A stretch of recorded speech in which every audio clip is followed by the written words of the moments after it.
कनई गांव में है जी तोड़फोड़। क्राइम ब्रांच और एमसी की जॉइंट ऑपरेशन है अगेंस्ट एनडीपीएस केसेस। तू देख ले जा, नीचे देख।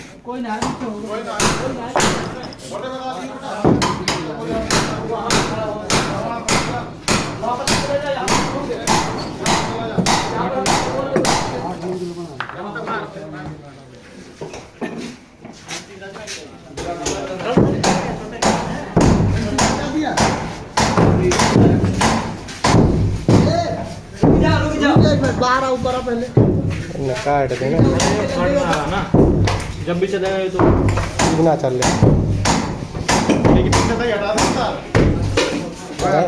पकड़ खींच के पाट जाएगी तरफ।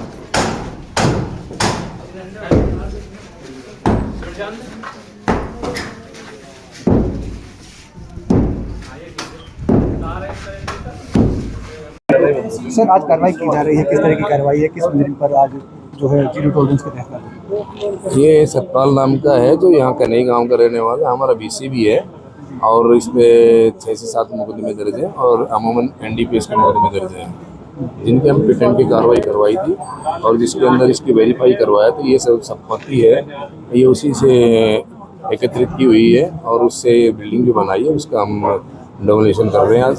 तो विद हम ड्यूटी मजिस्ट्रेट है, एमसीजी का स्टाफ है, कुछ हमारे कर्मचारी, हमारे 100 से 150 कर्मचारी हैं और सभी तोड़-फोड़ का दस्ता यहाँ तैयार है। तो प्रॉपर वो चल रही है।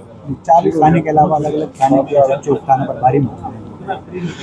हाँ देखिए, ये तो एक हमारी डोमिनेशन में कोई भी इस तरह की कोई गतिविधियों में कोई दखलंदाजी ना करे, तो इसलिए पुलिस फोर्स का पहले इंतजाम किया हुआ है। माननीय पुलिस कमिश्नर साहब के आदेश है कि जिस भी आप सिचुएशन पे जाएं, एज पर सिचुएशन फोर्स की जो जरूरत पड़ती है तो फोर्स आप मांग सकते हैं। तो जो हमारे साहब के जो आदेश है, हमारे डीसीपी साहब के आदेश है, उनके ऊपर हम काम करते हैं।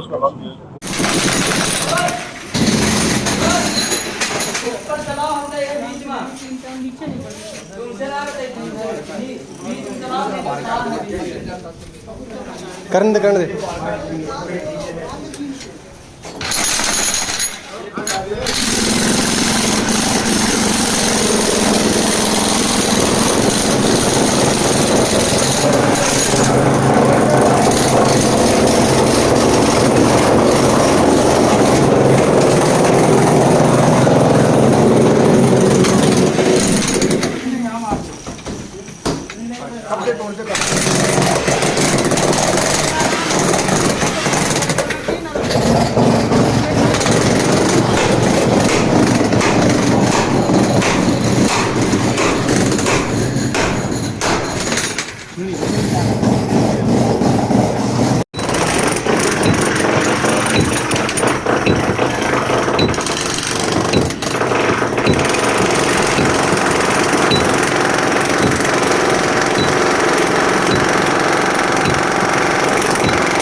की नीति के तहत नशे कारोबार करने पर कार्रवाई चल रही है, क्या है पूरा मामला और किसके पता? देखिए, हमारा डोमिनेशन जो चल रही है ये बड़े लेवल पे है और पिटेंट की कार्रवाई जो होती है हमारी वो रेगुलर चलती रहती है और जो भी एनडीपीएस में इस तरह की गतिविधियों में जो शामिल होता है उस पर हम सख्ती से उसका पूरा जो भी उसका डाटा होता है पहले वो तैयार करते हैं।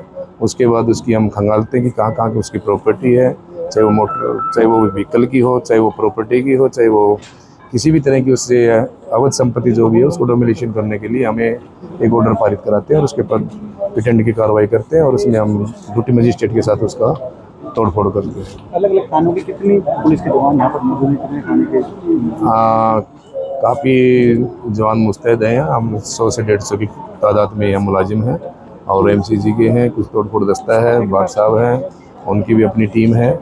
तो ये सभी एक साथ होकर के जो सभी का एक तोड़फोड़ दस्ते में जो सभी की अपनी अपनी भूमिका है वो कर रहे हैं और किसी तरह का कोई विरोध नहीं है।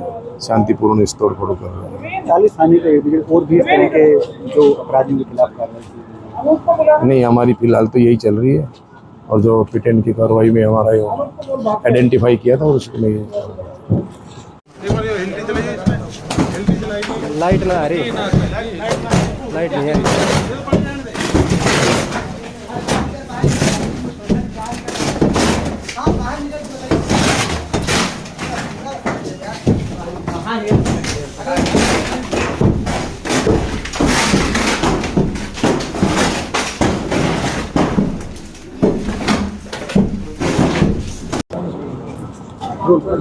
सर आज तोड़फोड़ की जा रही है, किस इलाके में की जा रही है, किस कनई गांव में है जी तोड़फोड़। क्राइम ब्रांच और एमसी की जॉइंट ऑपरेशन है अगेंस्ट एनडीपीएस केसेस। सतपाल और कालू है जिसका नाम बताया जा रहा है। 5 एफआईआर दर्ज हैं एनडीपीएस केसेस में, एक में उसको सज़ा भी हो रखी है। उसके इलीगल कंस्ट्रक्शन के ऊपर आज कार्रवाई हो रही है। जेसीबी आने का समय अंदर जगह नहीं थी, तो आज लेबर मंगवाई गई है एमसी की तरफ से, रिलेटिव मशीनें मंगाई गई हैं, 50 लेबर लगाई गई है, और मुझे उम्मीद है कि ये लेबर अभी लगेगी। कितने मंजिला इमारत सर और कितने 7 मंजिल इमारत है, 25 से 30 कमरे हैं। एक 5-7 बंदे ये खुद फैमिली मेम्बर रह रहे हैं, 20 कमरे किराए पर हैं। एक बच्चा जो है स्टडी कर रहा है, जो वो 7,000 रुपया दे रहा है, 500 रुपया बिजली का दे रहा है, तो लाखों रुपया आ ही रहा है और कई सालों से आ रहा है। आज जब सरकार थोड़ा टाइट हो गई है, ऑनरेबल चीफ मिनिस्टर साहब के सख्त निर्देश हैं कि सारे महकमे मिलकर काम करें, तो ये सारे महकमे इसीलिए मिले हैं। आज अभी लाइट बंद कर दी गई, हमने एक्सियन बिजली विभाग को बुला लिया, उन्होंने जेई भेज दिया, लाइट जुड़ गई। लाइट तब तक ऑन रहेगी जब तक हमारी कार्रवाई नहीं होगी, तो सारे महकमे इकट्ठे। किस किस टीम विभाग की टीम जो है वो शामिल हुई है? एमसी की मेन कार्रवाई है, उनके जेई एसडीओ दोनों प्रेजेंट हैं, और जो है उसके साथ साथ सीआईए ब्रांच के इंचार्ज सिकंदरपुर की उनकी टीम है, एसएचओ सेक्टर 40 उनकी टीम प्रेजेंट है, और मैं एज नोडल ऑफिसर। सर कितने ऐसे बदमाशों को चिन्हित किया गया जो नशे का कारोबार करते थे? क्राइम ब्रांच ने चिन्हित किया, लंबी लिस्ट है, हो सकता है 1.5 महीना और लगे। हर रोज एक मकान या कोई ना कोई सरकारी जमीन खाली हो। आप भी ड्यूटी मजिस्ट्रेट के तौर पर यहाँ पर पहले भी कई दर्जनों तोड़फोड़ में रहे हैं जिनमें बदमाशों को ऊपर 0 टॉलरेंस के तहत करना है। देखिए किसी ना किसी को लीड लेनी पड़ेगी। अगर ये लीड मेरे को दी गई है, सरकारी ज़मीनें, मेरा रोल ही as nodal officer focus on सरकारी ज़मीनें, और ये जो क्राइम ब्रांच की हैं इन पर मैं साथ ज्वाइन करके कर रहा हूँ। उम्मीद है कि जी और भी सरकारी ज़मीनें जल्द से जल्द खाली करवाएंगे, और बिना समझाए नहीं करेंगे, समझाएंगे 2-4 बार, उसके बाद स्ट्रॉन्ग कर रहे हैं।